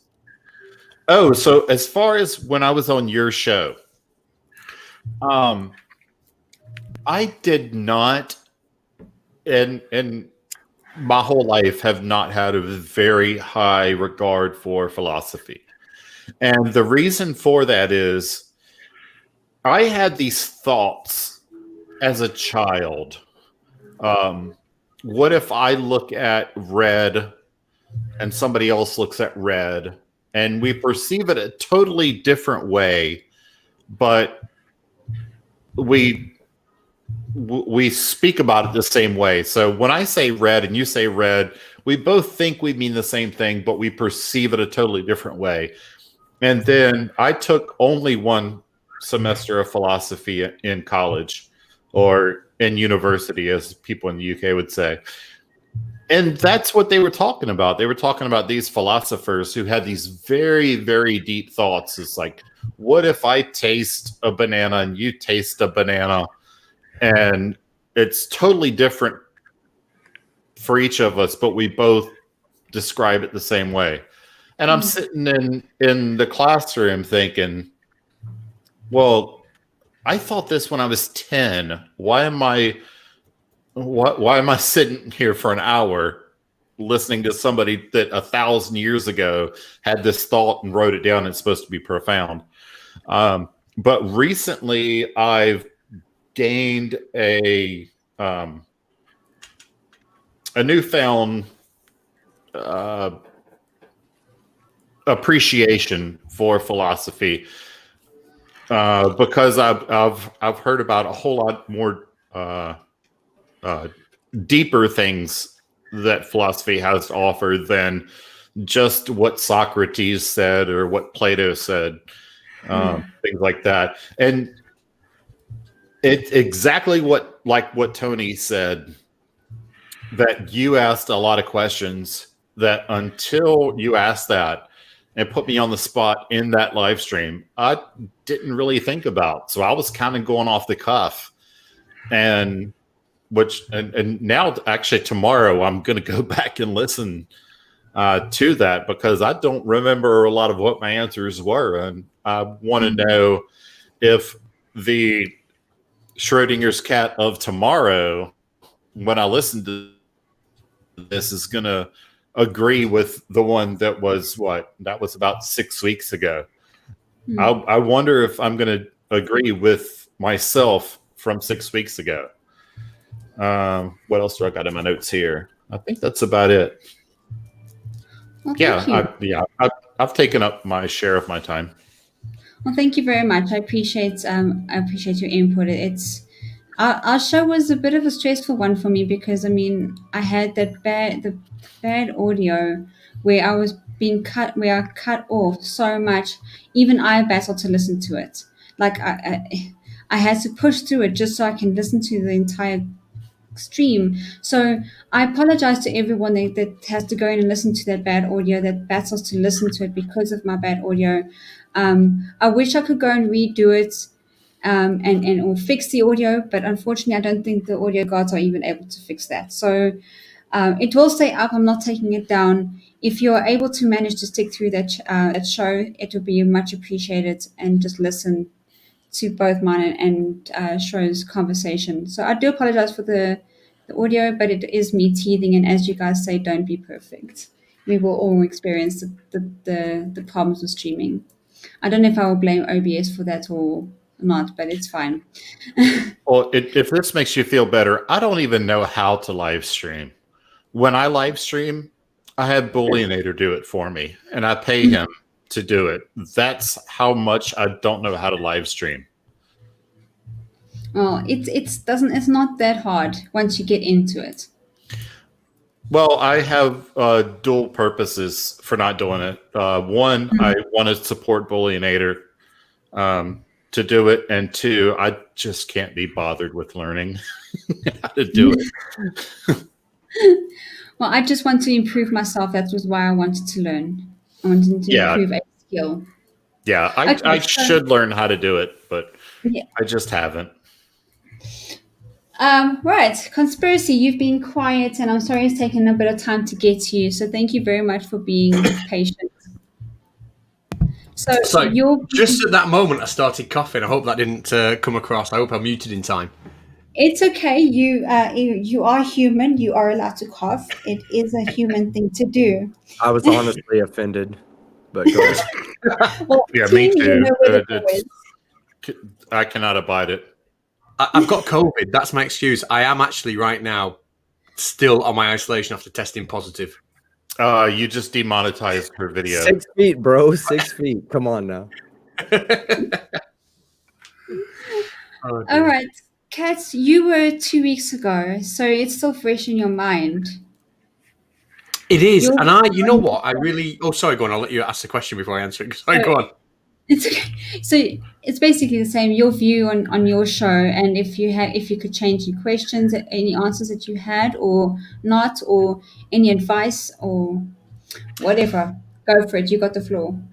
The show, I really enjoyed the show. I really, really did. And like I tried to hint at the beginning of this stream here, it took me personally so far out of my own comfort zone, because it kind of showed me how narrow my kind of my area is that I deal with, and the things that I feel confident in. It kind of like made me reflect a lot on myself, and the fact that I couldn't give really good answers to those questions. And I don't know, it was a real eye opener, and I think that's what I really like about this channel. I think because of the way it's presented and the way that the questions are asked, people who are listening and watching are also going to be searching themselves for those kind of answers. And it's been on my mind for quite a bit.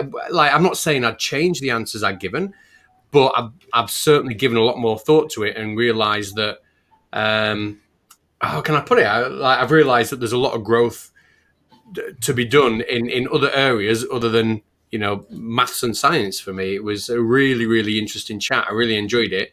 And I'm just glad that the way you presented it was that there was no right or wrong. Because if it was a debate, you'd have absolutely wiped the floor with me. So yeah, I really, really, really enjoyed it. Is there anything I'd change about the way you do it? No, not at all. You know, the reason I've come back is because I enjoyed it the first time. So no, I'd keep it exactly as you are. I really had a great time. Well, I'm glad. I'm really glad all of you had a good time on the show.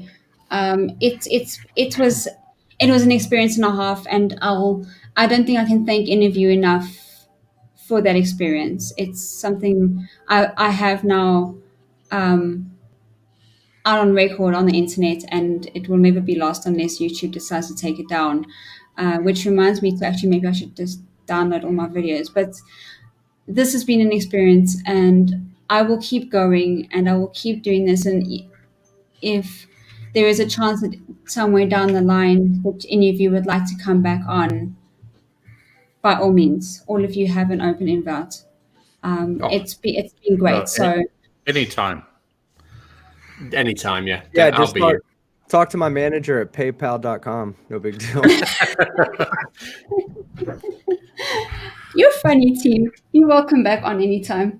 I would love to be here. I would love to be here. There are a few channels out there that I truly believe in, and this is one of them. PhD Tony is another one of them. These are channels that I see that have potential in the future that I would 100% want to associate myself with, so that, you know, as they grow and become bigger than me, they can always turn around and look back at me and say, "Oh, team, the Lego guy. I remember when, you know, I used to look up to you, and now I don't." Yeah. Yeah, I want to echo what Conspiracy Cat said, which is pretty much what PhD Tony and I said about. And now the thought just escaped me. For Christ's sake! Oh, never mind. I had a brain. Just say a bunch. Just say a bunch. Comfort zones getting us to deal with exactly. Thank you, PhD Tony. For Christ's sake, yeah, that's probably your claim to fame, is asking us questions that we've never even considered, and I would say try to get Professor Bell and maybe some people like that on that have probably also never considered the questions that you're going to ask.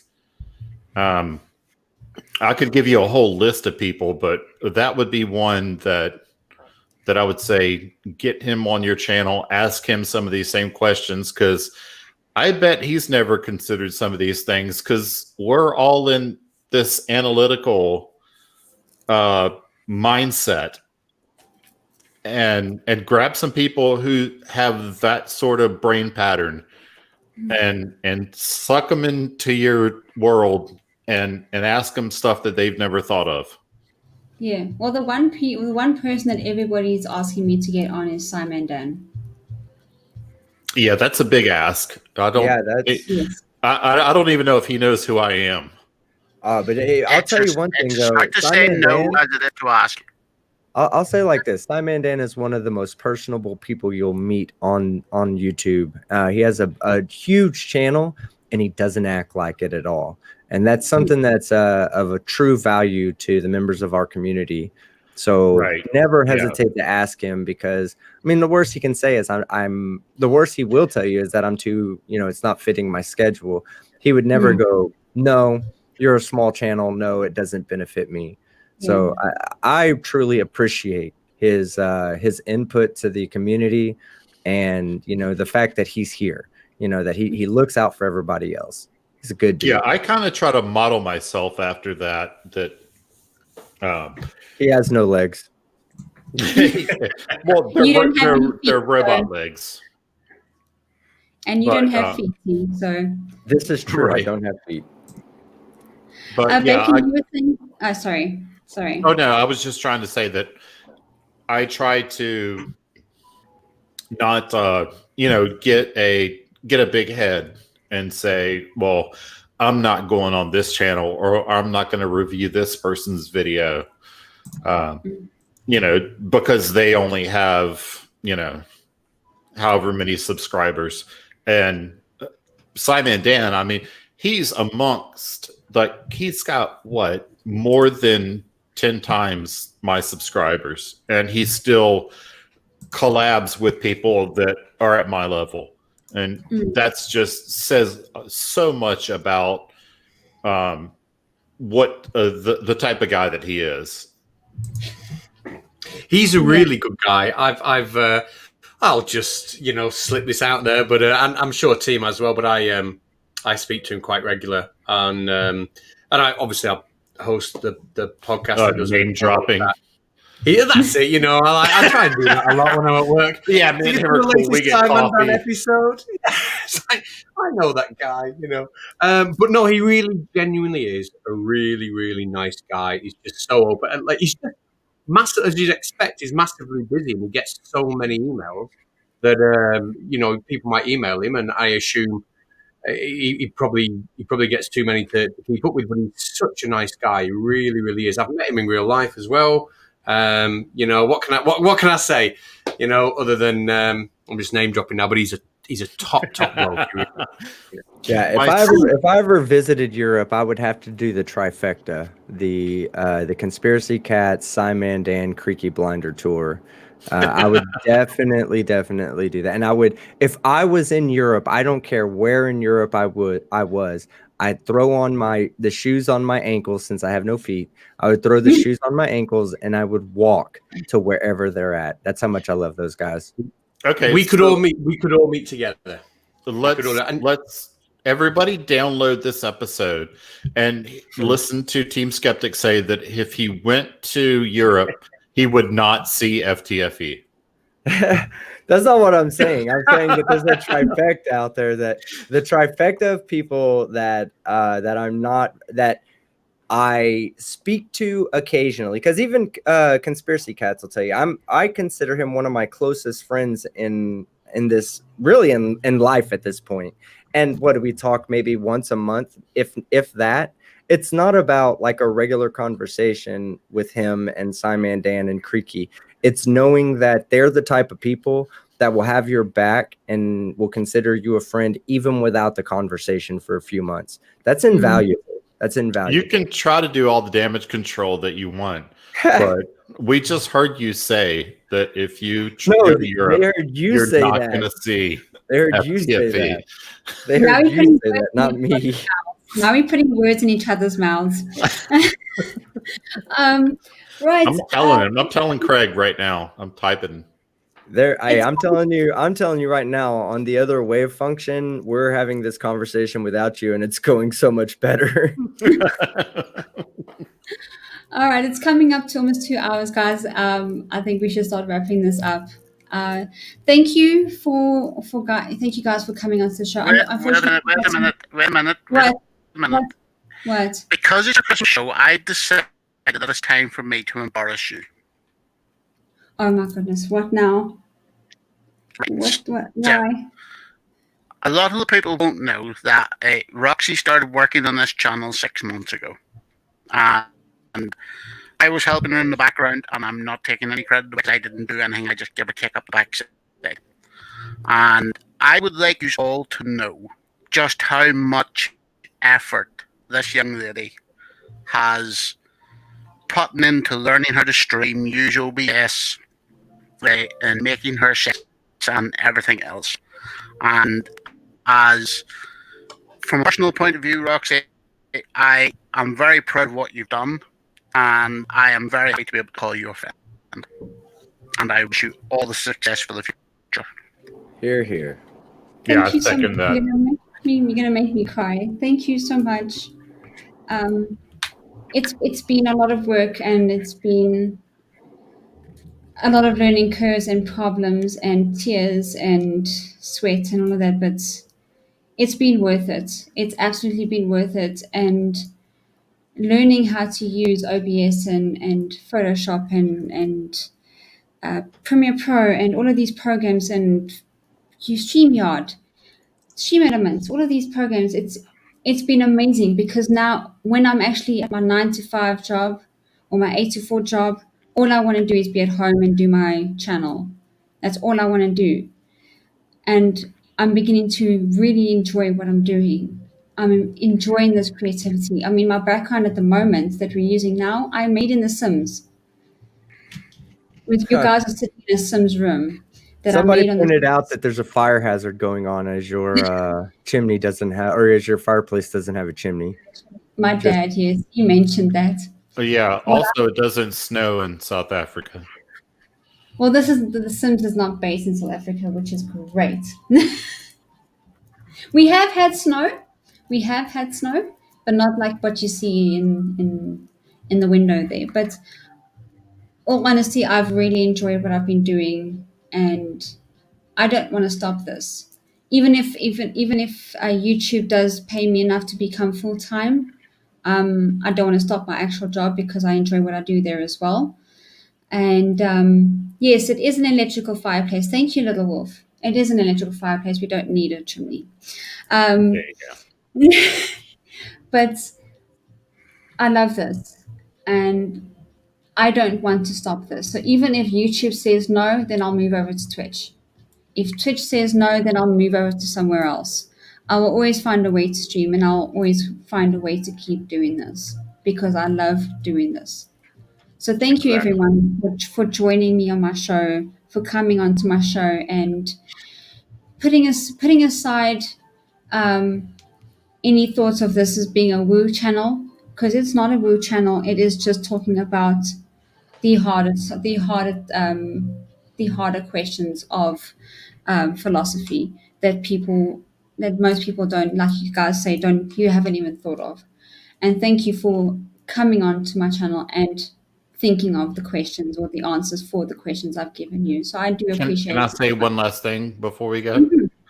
Yeah, it just occurred to me when we were talking about Simon and Dan coming on your channel. My son, who is hilarious,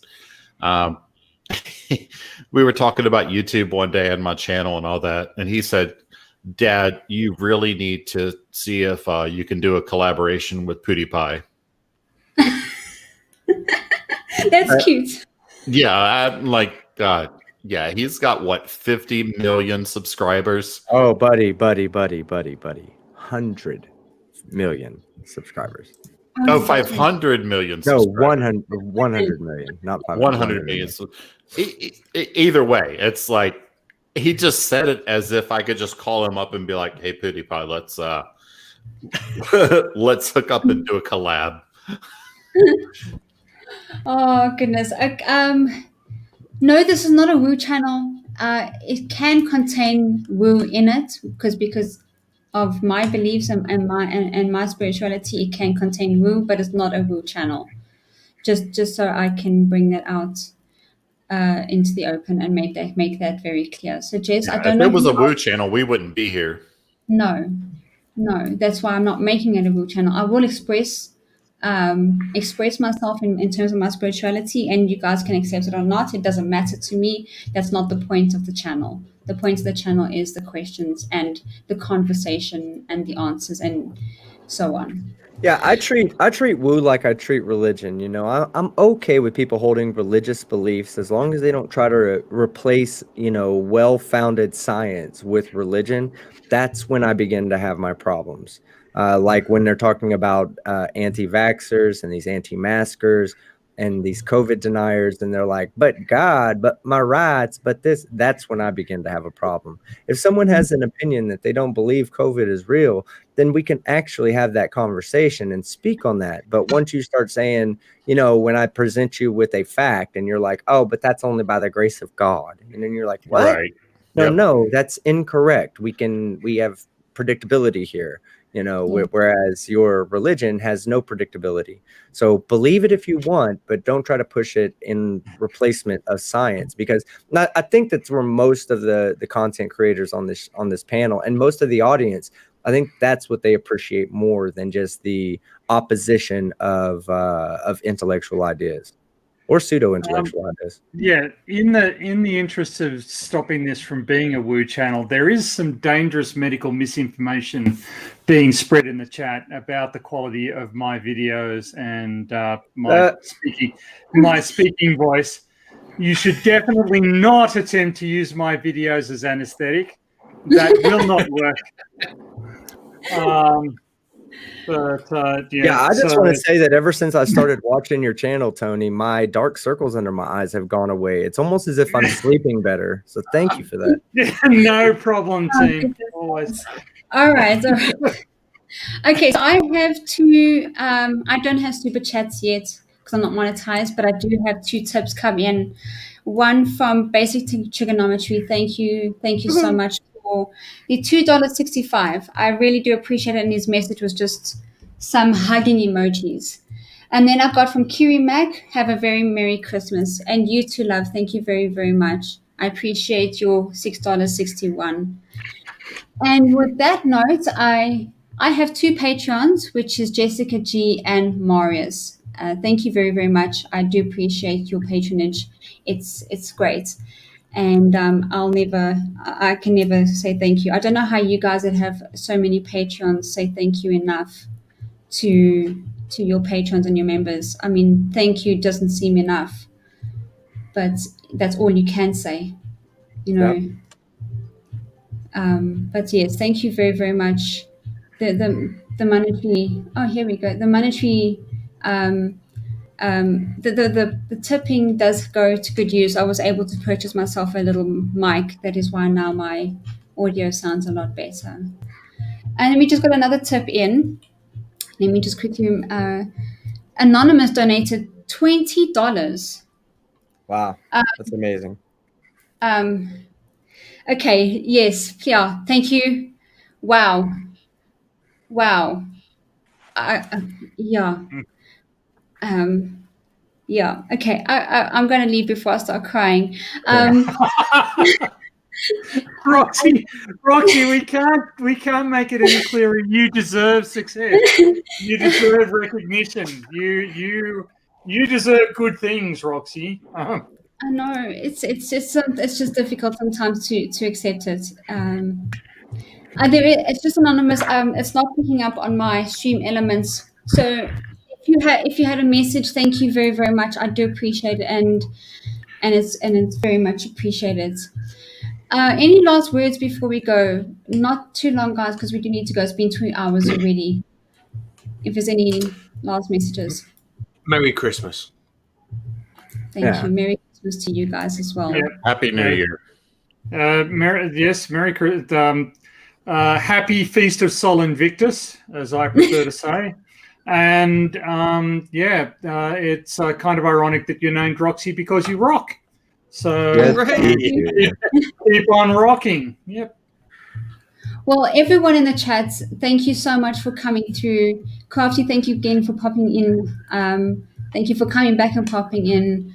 I'm going to quickly try and find everyone's name here now quickly. Excuse me while I find that. We have Christ Puncher. We have CM. Commander Darklight. I'm so sorry. Commander Darklight. We have Factard, Facty now. We have Jessica G, King Crew, Crafty, Little Wolf's Den, Mr.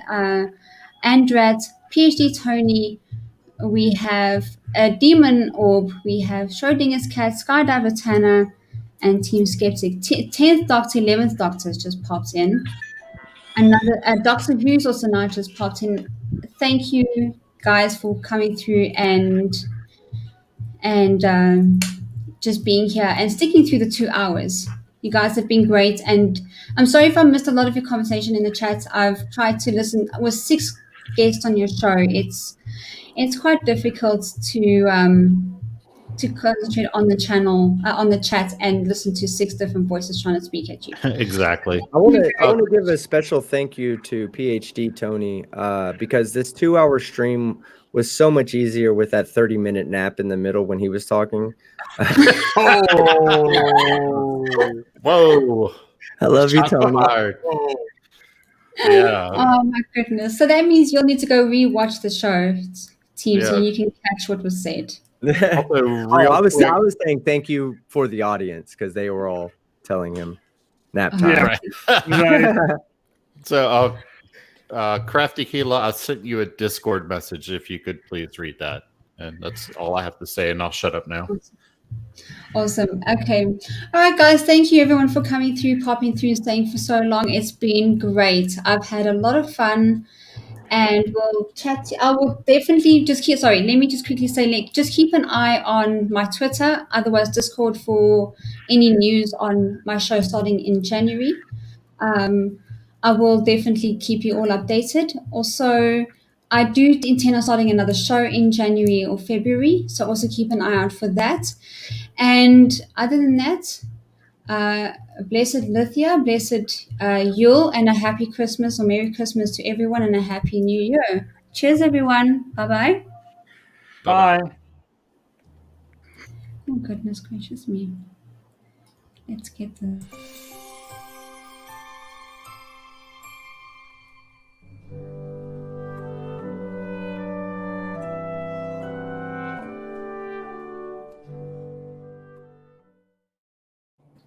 Oh, great show. Yes, Yeah, I love well that. done. Love that. Really enjoyed it.